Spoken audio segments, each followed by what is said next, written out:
Hi, welcome to Clutter Bravado.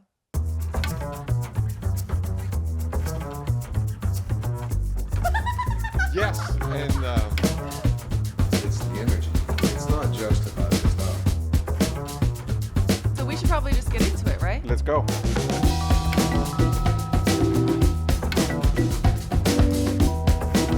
Good afternoon, Laurent.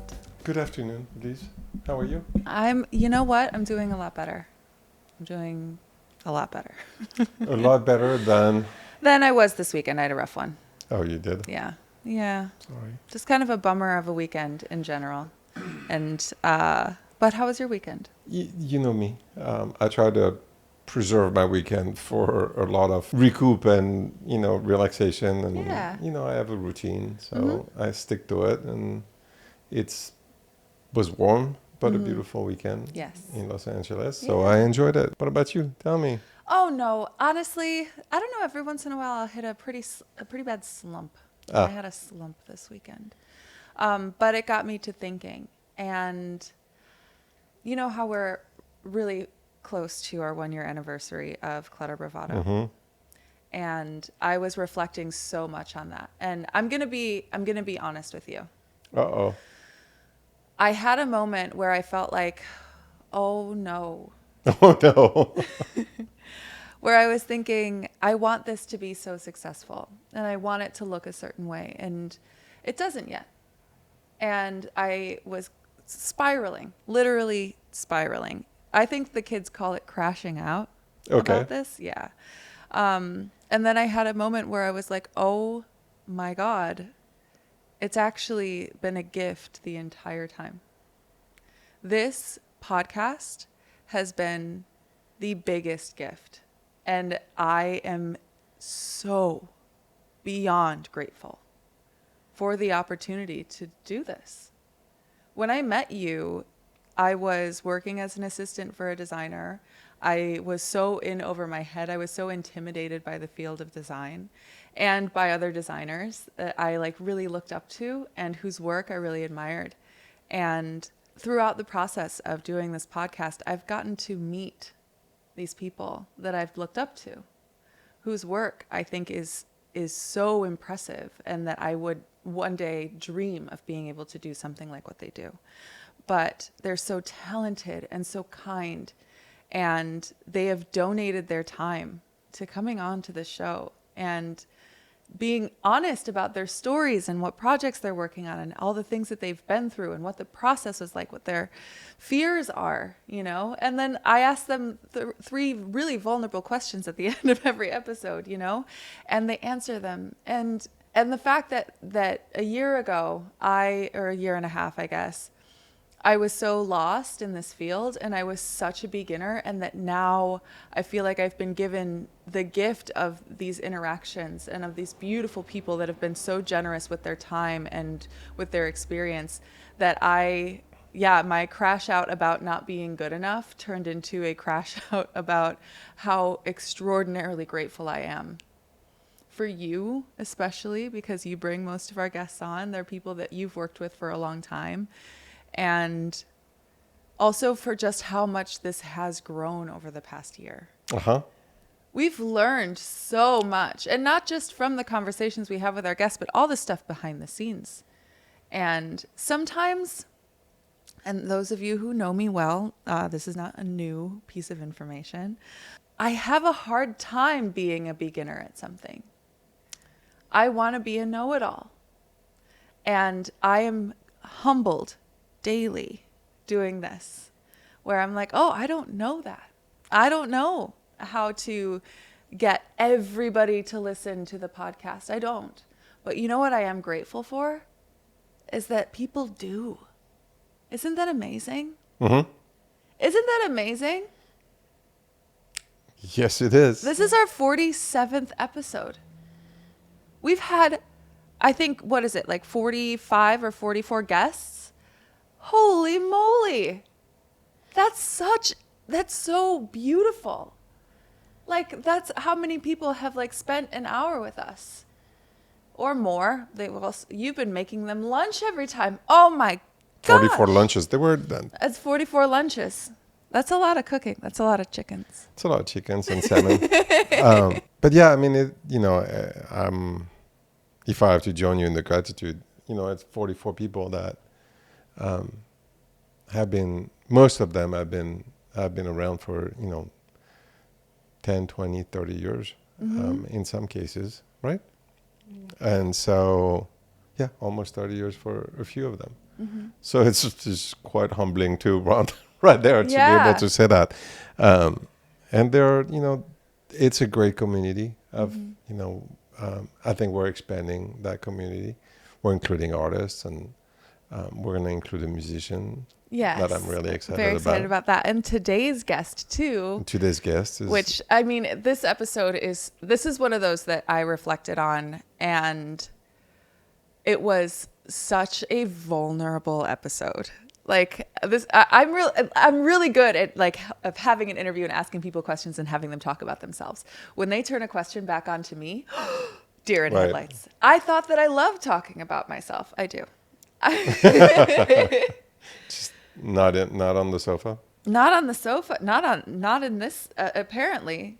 Not in this situation. Not in this situation. Yeah, but our incredible guest today, who is the owner and founder of One Golden Thread, Jeff Scult.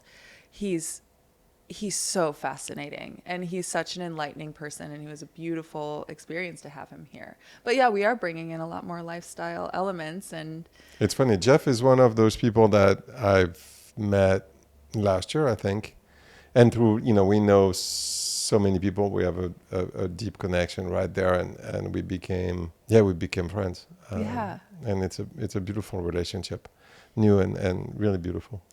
Yeah, he's an incredible guy. And again, you're bringing on these people that are just opening up my mind and my heart in a lot of ways. I know that sounds cheesy, but truly. And it's really having me reflect a lot on what it is that I might be taking for granted, And I think that sometimes I can get caught up when I'm trying to figure out what the best thing for the podcast is, or what's what I can do, and focusing on how much I am doing, and I feel stressed out. And then I have a moment where I'm like, oh, this is just a matter of gracefully receiving the gift of other people's time and experience. And that it is a gift to have the opportunity and the support in getting to be creative in a new way.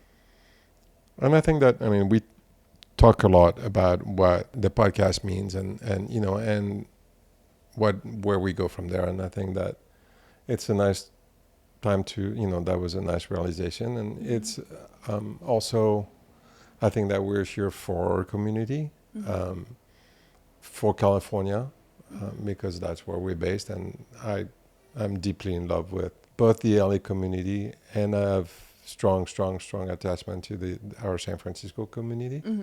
And I think that, I'm the same way. I'm grateful for, all my friends who have shown up, for sure. I'm grateful for California to give me some amazing ingredients to make them lunch. And I did go to the market this weekend, this Sunday, and, I walked through it, and frankly, we're really lucky. We are really lucky. We're really lucky. And that made it on my grateful list, because, we can't take that for granted either.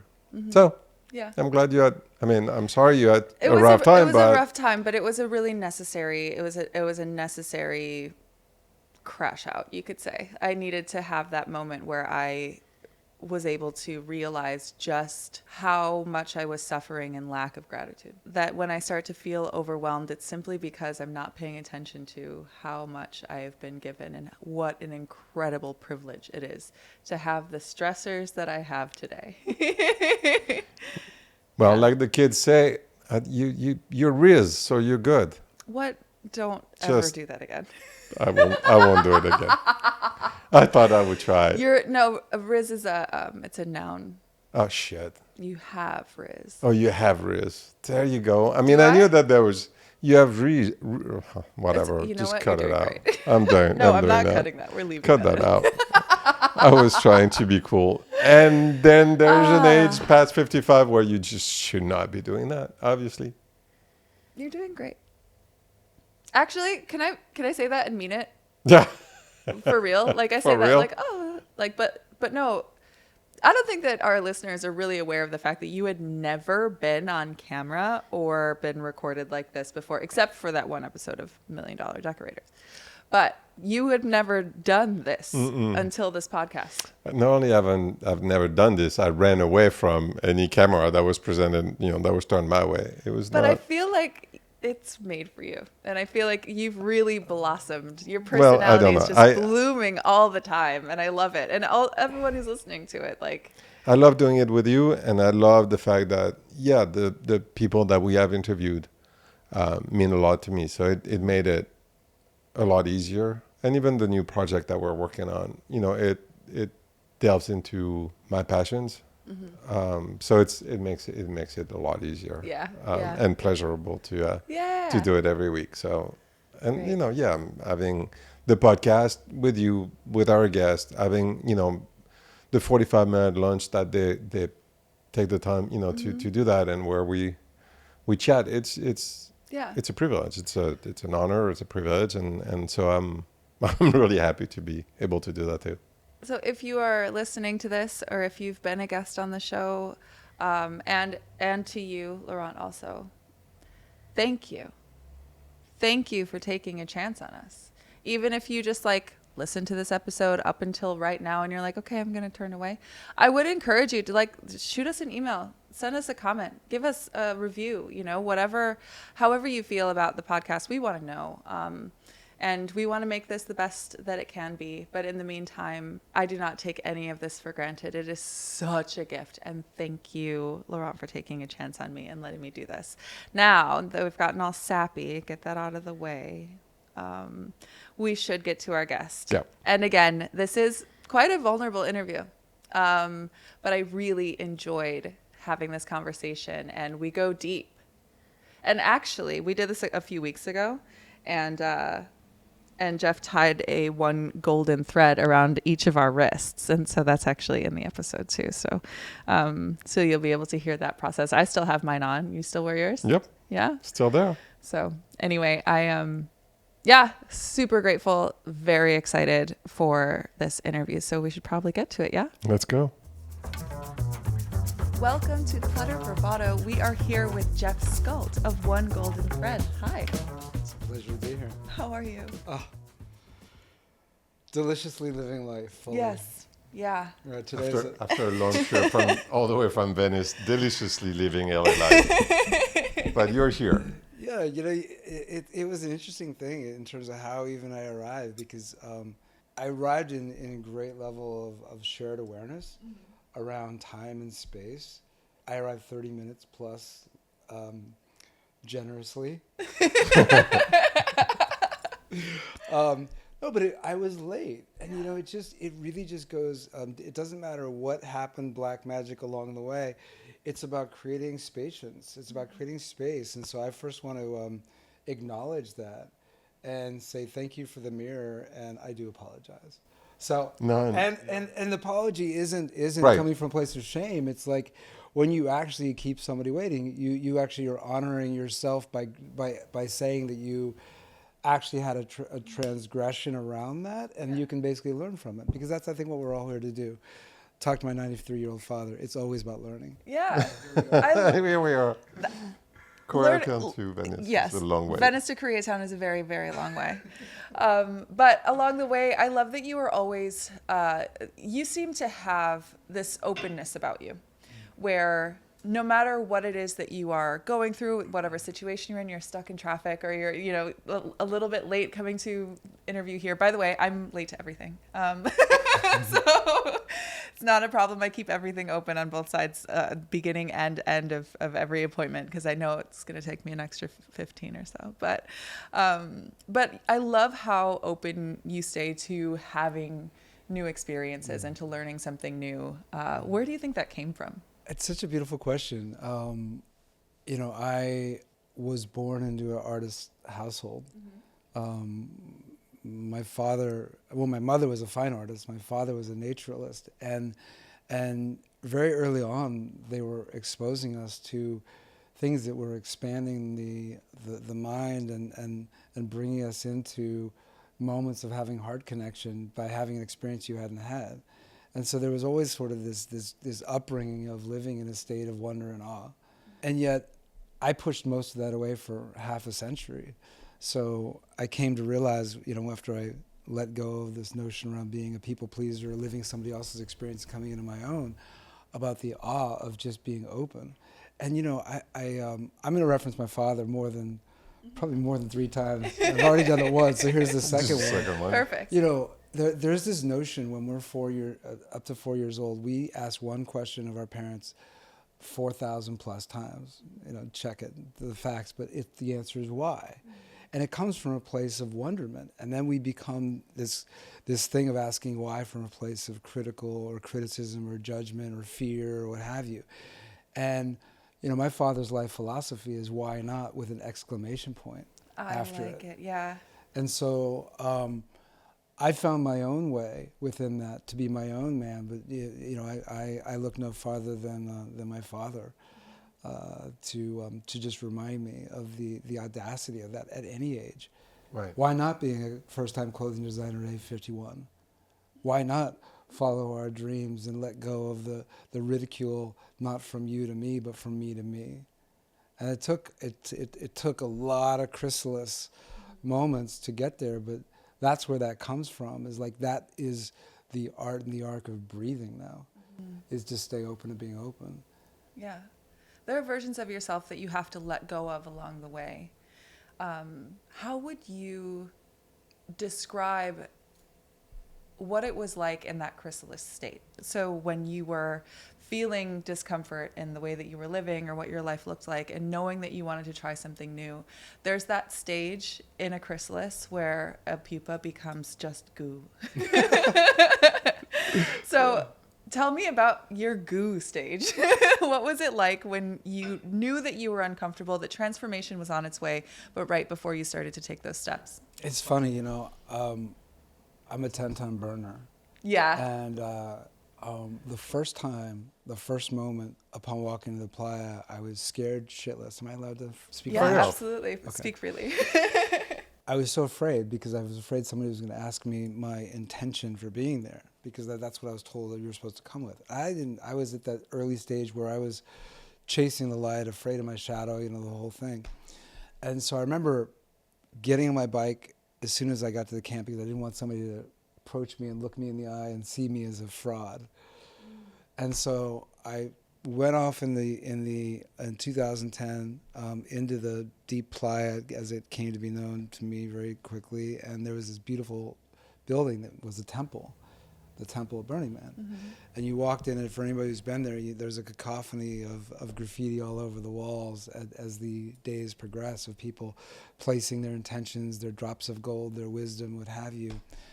And I had read, it all kind of faded into nothing, but I remember on the back of the wall, there was 5 words scrawled. And it was kind of a golden light. I'm not making this up. This is 6 years before One Gold Thread. I was not living there. Yeah. And there was black 5 words. The first 2 that I disagreed with, and the last 3 that I had no idea what they were. And it said, love thyself. Well, I believe that you love yourself by loving others, and then that's when you can get love. Only then are you allowed, right? And then embrace thy shadow. Love thyself, embrace your shadow. And I'm like, embrace your shadow? No, I'm headed to the light, always chasing the light. And that became the invocation, the invitation, and the portal mechanism into my chrysalis, which is realizing that self-love actually does invite and ignite a shared love. And that this notion around embracing my shadow, that's like to be grateful, not just for the shiny bits, but to be grateful for every bit, like a shaman once, beautifully shared with me. That's what really entered me in, is that discovery, that life journey of saying we can love ourselves. And then, it's like the great philosopher of all time, people think who do you think the greatest philosopher of all time? Oh God, don't ask me that. Well, some people would say like Rumi, Right. Yeah. maybe Young. Yeah. You know, some people even say Oprah. I don't know. But the greatest philosopher of all time, let's call it what it is, was the airline industry that nailed it with practicality. Put your oxygen mask on first, and then you can help everyone. So that's fill your cup up first, and then all the overflow is infinite, boundless. That was such a reverse engineering of 50 years of a lie in disguise that I told myself. That was a chrysalis entering that in, is that notion around like, no, actually, and loving yourself is not narcissistic, egoic, or selfish. In many ways, it's the most selfless thing to do, because then you are not a nice person, you are a kind person. Mm-hmm. So that was a beautiful, and it was all framed around this notion around, yes, you know, love thyself, embrace thy shadow, but it's all framed around expression. We're all reclamation projects, and we all have something that we get to let it gold. So one of the reasons why I really wanted to have you on the show, not just because of your clothing line, which we will talk about, but because we talk a lot about interior design on the show. Yeah. And as you sort of like picked up earlier when we were talking before we started recording, interior design doesn't just involve what happens inside of your house, it's what's within you. And one thing that a lot of we ask 3 questions at the end, of which I'll ask you too, but you know, what is the first thing that you notice when you walk into a new space? We have so many people respond, the light. And I feel like there's something that resonates through the living in your home too, you know, and living within yourself is where are you able to find that light? And you talked about that, like seeking it, but not running away from your shadow. And I wonder if you can go a little bit deeper into what that seeking of the light looked like then versus what it looks like now. Wow. Just got chills. That's really extraordinarily gorgeous, because this notion around like seeking the light, it's like you're going on a hero's journey. You've got the backpack and you're seeking it, and you're looking all those things, and it truly is the alchemist story. The light was always there. The light was inside. Yeah, I'm in a extraordinarily authentic chapter of my life. That's why I'm wearing the cuff. This is. Oh, I like it. So it's a golden bracelet. Drops of gold. Yeah, drops of gold. Yeah, and I think that the most important part for anyone listening that's going through their own private journey in Idaho is this notion of around like, let's not be so hard on ourselves. Right. I was so hard on myself. It was so serious, and so there was Ali Bogart, one of my favorite yogis who carries the wisdom. She says sometimes depth is not always best.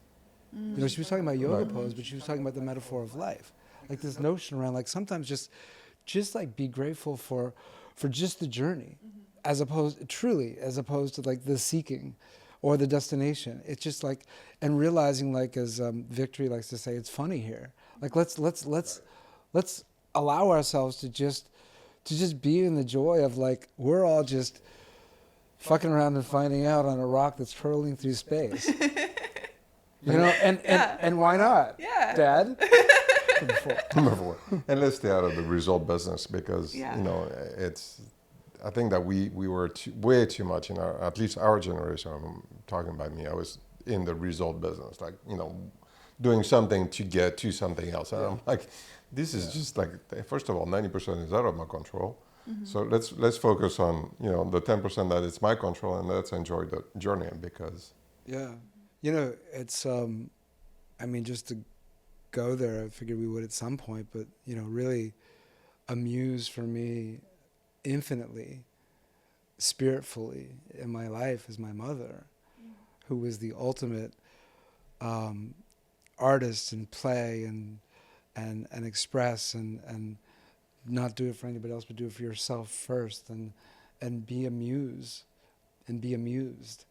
And, you know, my mother, for the last 7 years of her life before dying in 2020, 2 days before COVID got real, was her Alzheimer's journey. And it was a fascinating thing because it was so emotionally just ripping for me personally, and I can't speak for my father and my sister, but they had their own journeys in it as well, until I was able to just be present to what was, instead of wandering in the past or wandering into the future, what no longer is going to be there. It was just like pure presence. And she had let it all go. And so Right. she was, I remember my father came back one doctor diagnosis, and he asked him, what's the prognosis? And he says, the doctor says, I don't have a medical diagnosis. I do have a human one, which is her waking state is inner peace, and the only emotion she feels is spark joy. I mean, that's a beautiful mantra for life. So presence can be how we really pleasure ourselves and others through this notion around like being in the breath of this moment, being in the incredible opportunity for us to have this moment together, and then to share it with beautiful humans that are on their own journey that maybe will draw something from this to take with them. I do want to ask you about the origin of One Golden Thread. You mentioned it a little bit about putting golden threads around people's wrists around the world. Yeah. But tell me about how it came to be along your journey. It started a few years prior to that. I was on a buffer day of a ayahuasca 3-day journey, staring into the hills of Vermont in the fall, and it's gorgeous nature, and I opened up on that afternoon, just having an introspective moment. I started writing all the things that were lies in disguise, and the reframes and the releases and the reveals that I was discovering that were coming through for years, but I was blocking them. I'd never written any of them down. They were all just in my mind and what have you. And you talk about decluttering. My mind was the ultimate hoarder. Right. And I was hoarding it like it was knowledge, and realizing that the wisdom is the salve for humanity to share. And so I just started writing to myself a love letter, a Life 2.0 letter about a reframe. And I was starting to write it, and I'd never written this way. I'm writing it, and it was coming out floetically. It was just flowing, and it was rhyming. And I'm like, oh, and because it was helping me to remember it. I wasn't being clever. And so I wrote this, and I sat on it for 2 years, and it became just like my mantra. I'd read it to myself, but I never shared it with anybody else. And I shared it in the fall of 2014 with a friend who was going through something, and I was so afraid to share it, but she said something that was resonant, and I was about to apologize, like I shouldn't have shared this, it was too deep, too this, too that, I shouldn't have expressed. I was about to say this, and she looks at me, she says, thank you. I said, for what? And she says, I don't know. I just feel like you've given me some gateways to think about, something to think about. She said, you should share this. And I buried it again for a year. And then a year later, I forever entered this jet stream that became what is now, became this, but it actually started with a simple golden thread. And I shared, circumstances were crazy. I was living in New York at the time, 2015, and I was at Danny Clinch's The Cool Kid Rock and Roll Anthology, exhibit at Milk Gallery in Chelsea. Everybody there was like a rock star cool, and then I was friends with Danny, and then it was me, and I'm just like there and meeting the most incredible humans. And this guy turns to me from the bar, and I said, oh, what kind of beautiful magic are you up to in the world? And he said, well, I've come from a dark place, but I'm actually igniting. That was my South African accent. And I said, really? You said igniting? I said, I've never heard anybody in my life say igniting in a sentence. I wrote this letter to myself, this 2.0, Life 2.0. I call it my Humanifesto, and it's a 3-part story of intention, integration, and ignition. And he says, oh, I want to hear it. And I said, oh, no, I started sweating. I'm like, no, I got to get out of here. And he says, he takes his glass off. He says, no, I want to hear it now. Like, he's like, truly like, oh, this guy came here for me for a reason. And so I just pushed back all my fears, and I launched into sharing this incredibly raw thing that was like everything that I had let go of and revealed, and I thought it was just too weird and what have you, and so I shared it. And he looks at me and he says afterwards, and I was about to again say, totally inappropriate, that was 4 minutes, but you said you wanted to hear the whole thing. I was about to apologize, and he said, what are you going to do with this? I said, oh, I'm not doing anything with it. He said, no, you misunderstood. I said, what are you going to do with this? And I said, nothing. And he looks at me, and in 33 words exactly, because this is my weirdness, genius, I remembered exactly what he said. He obliterated every lie in disguise, and he sent me on this journey. And what he said to me is, we're on this planet for 3 reasons: to learn, to love, and to share. And if you're not sharing your gifts, you're being selfish. Quit being so fucking selfish. And he actually poked me in the chest. I was standing there, I'm just like in this room full, everything kind of disappeared. I'm like, what is happening here? Because he obliterated all the things that were holding me back. If I was to share something inside myself, I'm being selfish, egoic, or narcissistic. And no, it's actually around by sharing, you're inviting somebody else to express. And so what happened was I started getting invited to places, starting with Olivia Steele, invited me to her incredible first art exhibition in Berlin called Faux Real. And I got a chance to share this Humanifesto for the first time publicly in front of 100 plus, whatever it was, 108 people. And I was so afraid, but I let go of the self-ridicule because I realized that if I was to die tomorrow, I would be able to die and take an exhale. And I went around the world and I tied golden threads on people's wrists, and I actually brought I brought a sack. Oh, really? I brought things.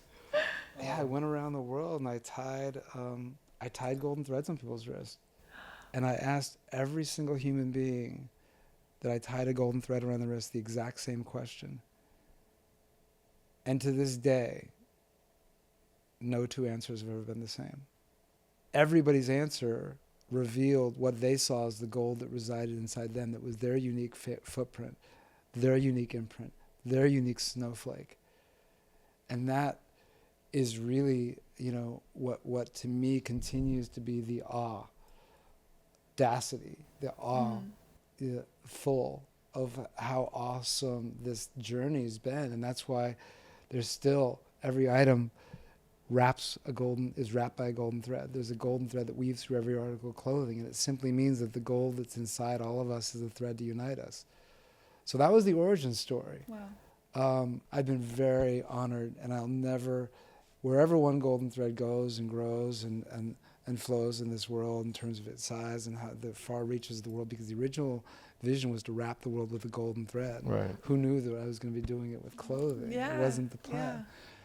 The most potent thing is realizing that we could just come into coherence, that it just starts with that original intent, and it's around connection and love. One of the most stunning realizations is that I like to say we clothe the benevolent kings. I've never seen an asshole wearing one golden thread. It's like a self-selecting no asshole policy. Do you know why? Because the reality is people see the world, the golden thread, and they actually, as opposed to being like, if it was 2 Armani jackets, you wouldn't go running up and say Armani. But 2 people seeing the golden thread, they walk up to each other, they connect with each other. Yeah. And there's this feeling of cohesion, and it's just so heartening that the no plan of the original intent was to go around the world and wrap the world with the golden thread and inspire conversations and connection around this shared journey around love and expression and creator energy and creatrix energy has happened without architecting it. It just happened. I didn't push this agenda. It just happened. And it's, to this day, I will never not be tickled. I will never not be honored. I will never not be like thrilled when I just see a human look in the mirror and they say, "Oh, I see you. I recognize you. I remember you." because the clothes are not the art. You are the art. The clothes are the frame. We live in this creator community, and so we have a privilege and a responsibility to create containers for humanity to come alive and thrive, and that's what Drops of Gold is. It's an opportunity to come together and learn as a mirror through our own transcendence. And this isn't about transaction. This is about the simple wisdoms that we so simply forget. But when you hear it, you're like, I remember that. I know Right. that. And so this is not about woo-woo and guru. This is about making life practical for what you need in this moment. And then what you don't, you leave the rest. And what you do, you take it and you make it your own. That's what I believe. And I'm, it's ultimately going to amalgamize into a book called Drops of Gold, tarot cards, all the different things that you can take with you. I brought that as a rapid prototyping. We could play that game. Oh, You yeah. could pull a card. Oh my gosh, I love that. So this is the rapid prototype. Okay. So within here is going to be 108 cards. Each one has a 4 or 5 word little floetic poem, haiku, whatever the words were, and we have a conversation. And then there's a QR code, and it takes you to a page for prescriptives for downloads from the universe. Oh, wow. Okay. Okay.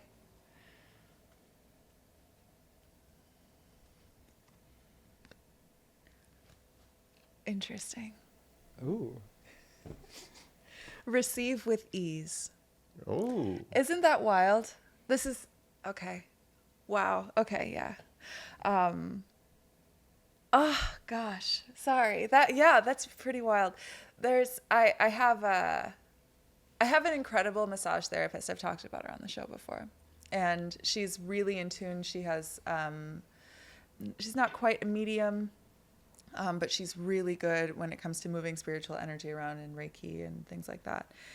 I think it was the first time that I saw her, she was working on my knee because I was having an issue with my knee.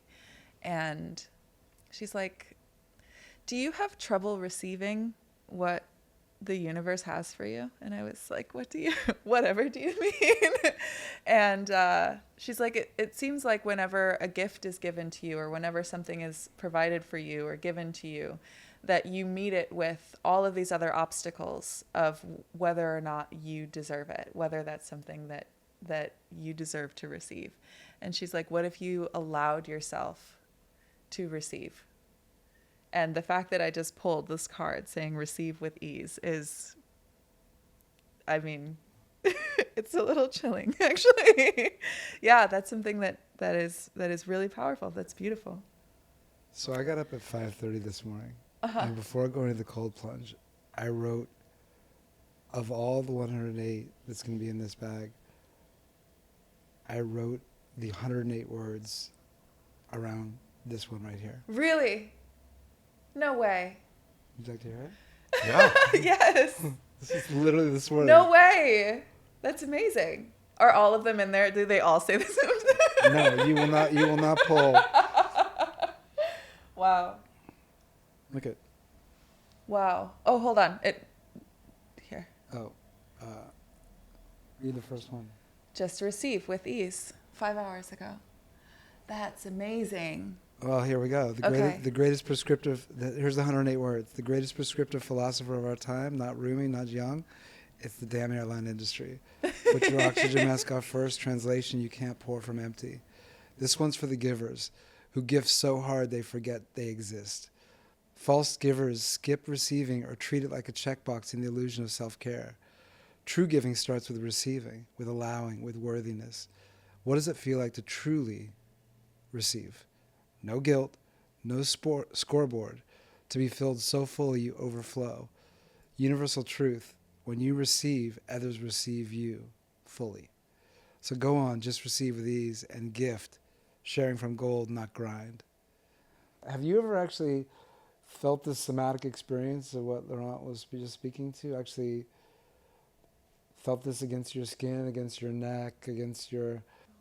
In 2020, we created a Versa stylish Versa wrap that you could wear as a face covering, or you could use it as a neck scarf, or Oh, this is nice. yeah, you'll feel it. Smells amazing. What is that? Oh yeah. Oh my God. Wow. Oh, that's so nice. See? Oh, that's so nice. It's a meditation mask. Yeah. It's a sleep mask. It's a crown wrap. It's a choose your adventure experience. Yeah. This is beautiful. And what is the fabric? Thank you. So I was blessed with the same touch that my mother had. Mm-hmm. I mean, she could put her hand on my shoulder, and I would just it would just melt. We would hold hands, you know, particularly in the later years. I never held her hand because our relationship was kind of like Right. polarized. But when she was able to really receive, and there wasn't that barrier between like the push and the pull, and we would hold hands, and it would be like this beautiful transference. I had that energy as I was feeling fabrics. And I felt hundreds of fabrics, and I was always no. And then I felt this one particular fabric. I said, "What is that?" They said, "Well, that's very expensive. It's something you buy off the rack. It's regenerative beech tree fibers from Lenzing, Austria, a very special version of Tencel micromodal and what have you." And so I went on a journey to actually visit them, and I wanted to see the process of the way that we're in partnership. We're 85% renewable energy, water sovereignty. Only no old growth forests ever touched. It's only regenerative trees. So there's ethics made by love, with love, for love. And then I felt this other fabric, when the top 1% ethical cotton from California family-owned farms, and I found a knitter outside of Los Angeles to take those fibers from Austria and the cotton from California, and because I had this just somatic, synesthetic, biomimic feeling inside me that put those two things together, and it would create something that would be our own. And that's tree silk, and that's what you're feeling here. And this is our own fabric, which we made, and it's all, and there's a golden thread that weaves through it, and there's a whole beautiful story. But you can feel it. You can feel the softness, also the durability, the breathability, the stretchability. It's a hallmark of one golden thread, which is clothes that you can wear for the journey of life, dress up, dress down, go for a hike, go to a beautiful dinner, and do all the things in between. That's why we've been awarded the world's greatest travel clothes. Esquire awarded us, very honored. World's most stylish hoodie. We've won the world's best tea, other competitions. So it's just like, it's not about that. It's simply about coming with intent and realizing it starts with the source. Yeah. Right. And starting with the source is nature. And how do we actually be in concert with it? Because the greatest lie before we go to lunch is the illusion of separation. And it's not separation between us as humans, it's separation between nature and one as us. And so if we can actually wear the feeling of being in our nature, that's human nature at its core, and that's one golden thread. And it's an honor and a blessing, and it's also, putting also models and methods to a mission, because every atom soul plants a tree. So it's from nature to connect to our inner nature, and then every atom plants a tree. We planted now 140,000 trees. Wow. Wow. And we're just getting started. Oh, beautiful. Jeff Scult, it has been amazing to have you on. It has been amazing to have you on. And we're going to talk more at lunch, I'm sure. Oh, yes. We'll have more conversations. Can we do one thing in closing? Yeah. Should we tie a golden thread on our wrist? Okay. And receive a blessing? Yes. Okay, so you get to pick a wrist. So your left wrist represents your inner peace. Okay. And your self-love.